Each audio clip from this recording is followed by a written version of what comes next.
un angle d'élévation, on dira ceci. Ce qui est un angle d'élévation, c'est quand tu regardes un objet qui est situé plus haut que toi.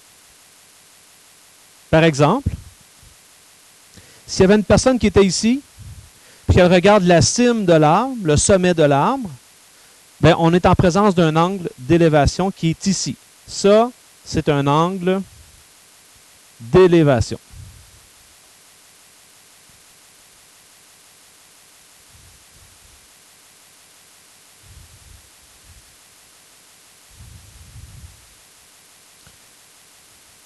L'autre terme en trigo qu'on utilise, c'est des angles de dépression. Normalement, quand on est déprimé, on a les yeux qui pèsent par le sol. Donc, angle de dépression, c'est lorsque tu regardes quelque chose qui est plus bas que toi. Attention, il faut savoir où se situe cet angle-là. Imaginons que je regarde la poubelle qui est là-bas. Okay? Mes yeux, là, il va se passer quoi avec mes yeux? Ben, ils vont descendre comme ça pour aller observer la poubelle. Ils vont descendre par rapport à l'horizon. Ils vont descendre comme ça. Eh bien, l'angle de dépression, il est ici. Il n'est pas ici. C'est vraiment l'angle par rapport à l'horizon, combien j'ai descendu de degrés. Alors, c'est pour ça que ce qui est important de constater, c'est que toujours par rapport à l'horizon, ben, mon angle de dépression, il est ici. Ça, c'est un angle de dépression.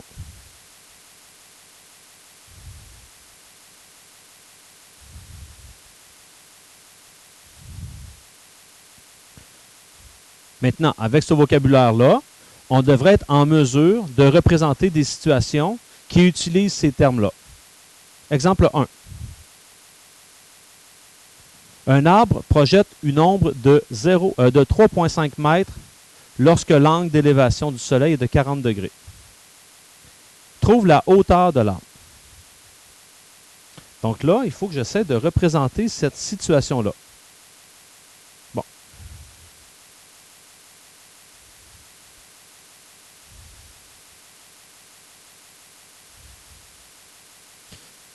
J'ai un soleil, un arbre,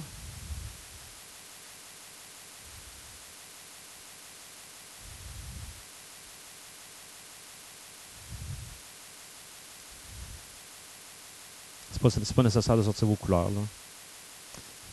Puis là, il se passe quoi? Ben, il se passe que j'ai le sol. Imaginons ça comme ça, le sol est ici.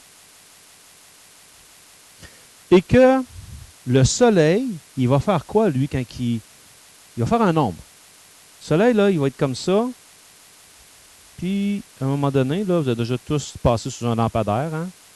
Puis que le plus je m'éloigne du lampadaire, plus mon ombre est grande. Donc, avec le soleil, c'est le même principe. Il va projeter un ombre. Alors, ça signifie que ici, là, je vais avoir l'ombre de l'arbre qui va être comme ça. C'est ça qui se passe. Bon, je dois aller placer mes informations. On me disait que ça projette un nombre de 3,5 mètres. Donc, c'est assez évident que ici, j'ai mon 3,5 mètres. Tout à l'heure, je vous disais, on recherche des triangles rectangles. Mon triangle rectangle, là, il est là, là. Je l'ai là, mon triangle rectangle. Et mon 40 degrés, où est mon 40 degrés? On me dit que c'est l'angle d'élévation du soleil. C'est en bas ici. Il est ici le 40 degrés. C'est quand tu regardes le soleil, il a un angle d'élévation de 40 degrés. Et là, avec ça, ben, on peut trouver la hauteur de l'arbre assez facilement. Imaginons que la hauteur de l'arbre, appelons-le H, eh bien là, ça devient un problème de base, comme on a fait à plusieurs reprises jusqu'à maintenant. Je connais, je cherche.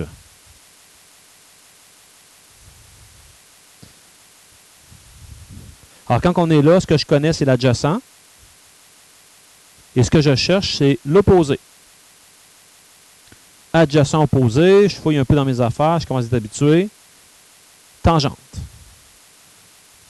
Donc, tangente de 40 degrés est égale à opposé qui est H sur l'adjacent qui est 3,5.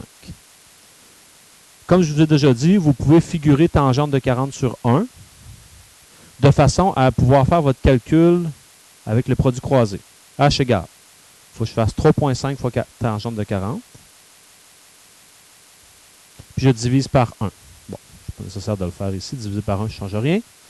Et ça, vous devriez trouver 2,94.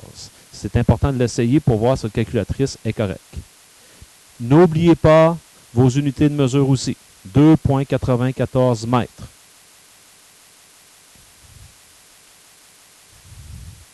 Est-ce que ça va pour le problème? C'est compris? Parfait. On va aller lire le deuxième. Je vais vous donner 1 minute pour essayer de faire une représentation de la situation. Puis après ça, on en regardera ensemble si vous êtes correct. Un bateau s'éloigne de la côte en ligne droite. À 500 mètres de la côte, la passagère observe le sommet d'une falaise sous un angle d'élévation de 15 degrés. Quelques instants plus tard, l'angle n'est plus que de 10 degrés. Quelle est la distance qui sépare les deux points d'observation? J'ai une question pour vous. J'ai eu la question dans l'autre classe, puis je me suis dit, ben en fait, j'aurais repitché leur question. D'après vous autres, elle est où la falaise? Elle est sur la côte ou elle est de l'autre côté? Pourquoi que tu dirais que c'est sur la côte? Oui, mais il peut y avoir une autre côte l'autre bord.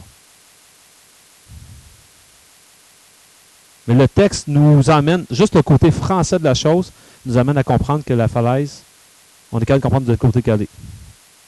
Élie? Il s'éloigne. Pourquoi tu dis qu'il s'éloigne?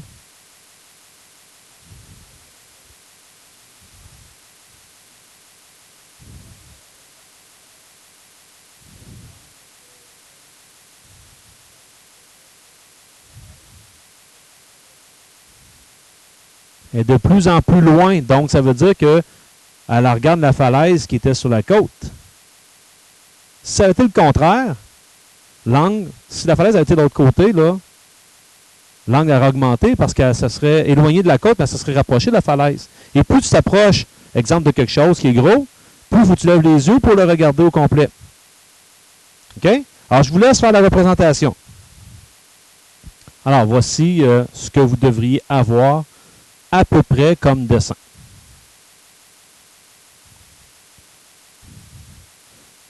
Je vous ai dit tout à l'heure, lorsque je travaille des problèmes comme ceux-ci, je cherche à retrouver des triangles. C'est assez évident ici qu'on les voit, nos triangles.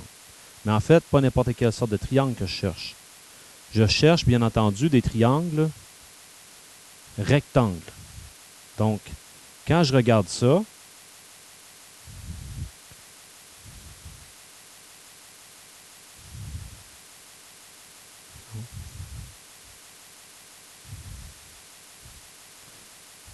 je regarde, hey boy.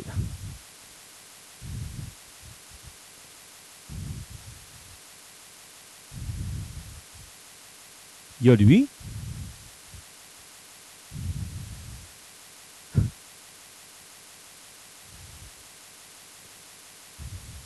Et il y a lui. Donc, je vais les changer de couleur pour être certain qu'on les voit bien les deux. Il y a lui.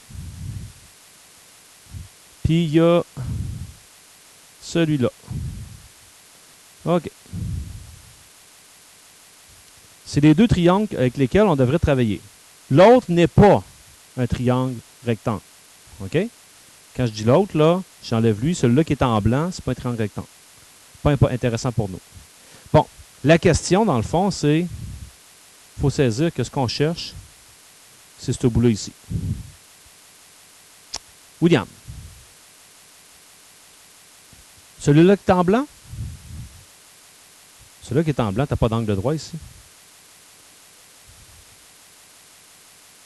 Ben attention, tu as lui qui est en jaune, qui est le petit. Tu as lui qui est en bleu, le grand. Mais quand je le place comme ça, puis je te dis, lui qui est blanc, il fait ça comme ça. Puis lui, ben c'est clair que ce n'est pas un triangle rectangle. Ouais, il y en a 3 triangles. Mais celui-là qui est en blanc ici n'est pas intéressant pour nous pour l'instant. Parce qu'il n'y a pas d'angle droit. OK, je les ramène comme ça. Comment on pourrait s'y prendre pour trouver la mesure que l'on cherche? Là, on commence à embarquer dans des problèmes où je vous disais, c'est des structures, il y a des triangles emboîtés un dans l'autre, puis là, il faut que je déduise des mesures. Comment je pourrais faire? Est-ce qu'il y en a qui ont une idée? On pourrait trouver la hauteur de la côte. Excellente idée. Pourquoi tu as eu l'idée d'aller chercher la hauteur de la côte?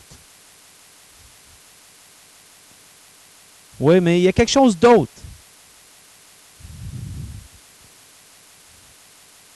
La mesure de la côte, là, dans le triangle jaune, là, puis le triangle bleu, là, c'est la même mesure. Donc, quand je vais l'avoir trouvé, je ne vais pas m'en servir pour mon autre triangle. Parfait. Là, il y a plein de possibilités. Moi, je vous dirais, lorsque vous avez une figure comme ça, ce qui peut être une bonne chose, c'est de se dire, wow, tiens, A, B, C, D. Comme ça, quand je vais parler, par exemple, du triangle ABC, je sais c'est lequel. Je vais venir ici. Dans le triangle ABC.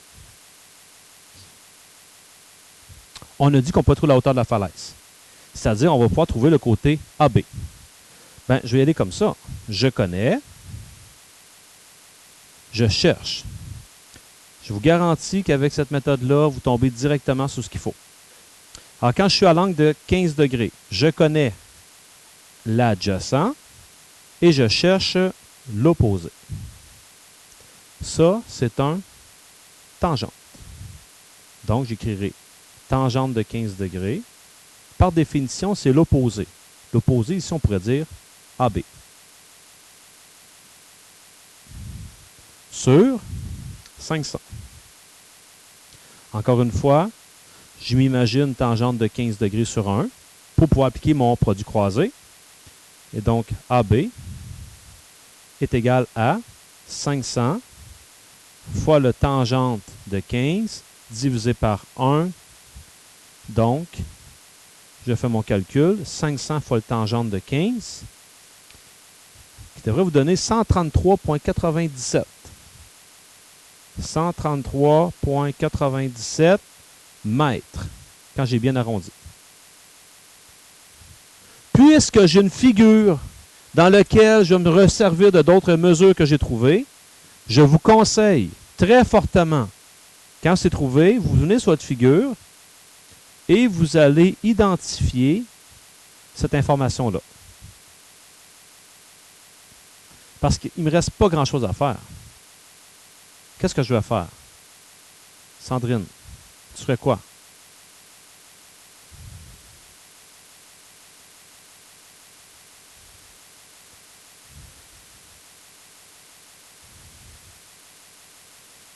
OK, parce que toi, tu penses que c'est l'hypoténuse, ça, ici?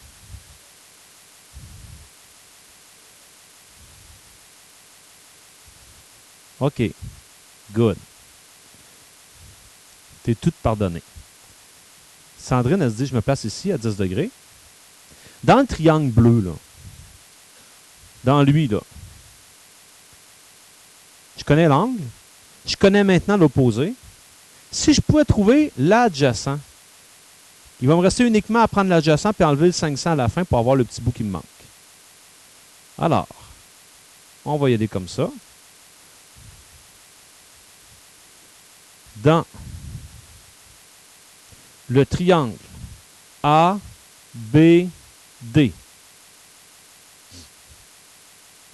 dans le triangle ABD, je connais, je cherche.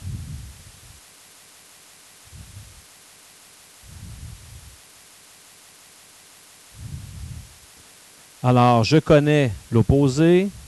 Je cherche l'adjacent. Alors, comme Sandrine nous a dit, ça va être le tangente.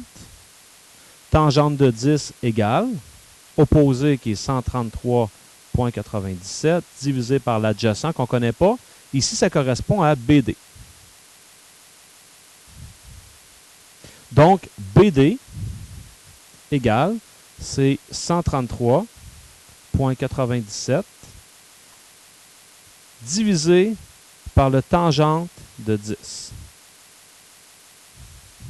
Produit croisé, c'est ça que ça m'amène à faire. Je m'attends à trouver une réponse qui est quand même assez grande. En faisant le calcul, moi j'ai obtenu 759,78 mètres.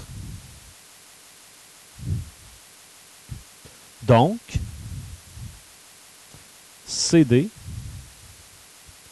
égale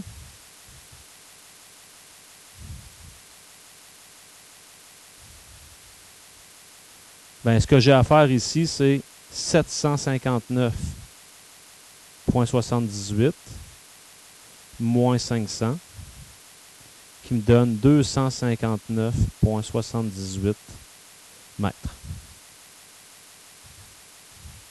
Voilà la distance qui est parcourue entre les deux points d'observation.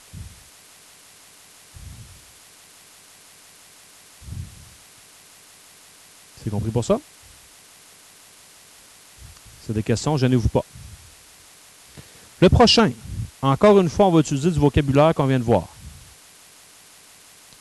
Une montgolfière amorce sa descente sous un angle de dépression de 3 degrés. Ce qui est tout à fait logique. Une montgolfière, ça ne descend pas très vite. 3 degrés, c'est pas beaucoup. Son altitude est de 300 mètres. Quelle sera la longueur de son trajet de descente? Devrait venir indiquer que ça, c'est pas 3 degrés. J'ai quoi? Qu'est-ce que je viens de dessiner ici? L'horizon. J'ai 3 degrés ici. Et j'ai donc 87 ici. Puis j'ai mon altitude ici qui est de 300. Et ça va revenir au même que votre dessin que vous avez fait, qui est ici. Parce que vous l'avez fait d'une autre manière. Vous vous êtes dit, par rapport à l'horizon, 3 degrés d'angle de dépression.